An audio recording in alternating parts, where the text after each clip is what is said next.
Ever heard of a moment so tense it could change the world forever? Let's go back to October 26, 1962. The Cold War is at a fever pitch, and the Cuban Missile Crisis has the entire planet holding its breath. American destroyers are playing a dangerous game of cat and mouse with Soviet submarines near Cuba. Tensions are sky high. On one of these Soviet subs, the B-59, things are about to get critical. The crew is exhausted, cut off from Moscow for days, and the air inside is thick with carbon dioxide and stress. The American forces, unaware the sub is armed with a nuclear torpedo, start dropping non-lethal depth charges, trying to force it to surface. To the crew of the B-59, it feels like a full-blown attack. The submarine's captain, Valentin Savitsky, is convinced war has already broken out. Panicked and furious, he shouts, "We're gonna blast them now! We will die, but we will sink them all!" He orders the special weapon, the 10-kiloton nuclear torpedo, to be armed and ready. Now, launching a nuclear weapon required the consent of 3 senior officers on board: Captain Savitsky, the political officer Ivan Maslenikov, and the second-in-command, Vasily Arkhipov. Savitsky and Maslenikov, overwhelmed by the chaos, both agree to launch. The fate of the world now rests on the shoulders of one man, Vasily Arkhipov. He's the only one who stands between a misunderstanding and nuclear Armageddon. Arkhipov, however, keeps his cool. He knows that the American signals are just that, signals, not an act of war. He calmly argues against the launch, standing firm against his enraged captain. The argument is heated, echoing through the cramped control room. Arkhipov refuses to give his consent. He methodically reasons with Savitsky, pointing out that if they were truly under attack, they would have heard from Moscow. His logic and unwavering composure begin to cut through the panic. But the story doesn't end there. While Arkhipov's bravery is legendary, there's another hero in this story, one whose name is often forgotten.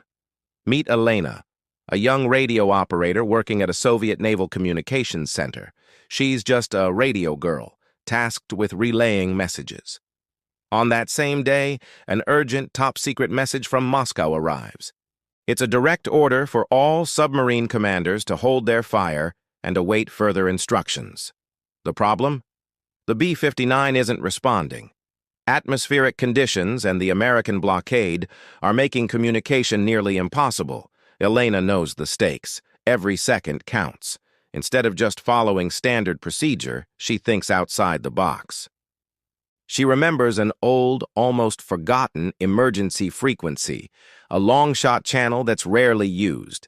It's a huge risk. Using it could reveal her position, but the alternative is unthinkable. Trusting her gut, she switches to the emergency frequency and starts transmitting the hold fire order over and over again, her voice cutting through the static. Back on the B-59, just as the argument between Arkhipov and Savitsky reaches its peak, a faint signal crackles to life on their radio. It's weak, barely audible, but it's there. It's Elena's voice, repeating the crucial command from Moscow. The message gets through. Hold fire. Await instructions. Hearing the direct order, Captain Savitsky finally relents. The order to fire the nuclear torpedo is rescinded. The B-59 surfaces, makes contact with the American destroyers, and begins the long journey home. The immediate crisis is averted. Elena, the radio operator, never knew the full extent of the drama unfolding beneath the waves. She just did her job with extraordinary diligence and a spark of ingenuity. She went home that night, unaware that her quick thinking had helped pull the world back from the brink of total annihilation.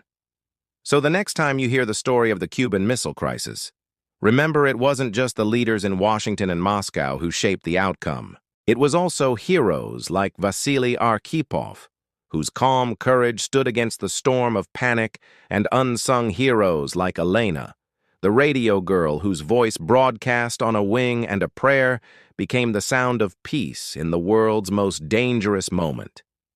These are the stories that remind us that sometimes the fate of millions can depend on the courage and quick thinking of just 1 or 2 individuals. Thanks so much for watching. If you found this story as incredible as I did, Please hit that like button and subscribe for more hidden histories. We'll see you in the next one.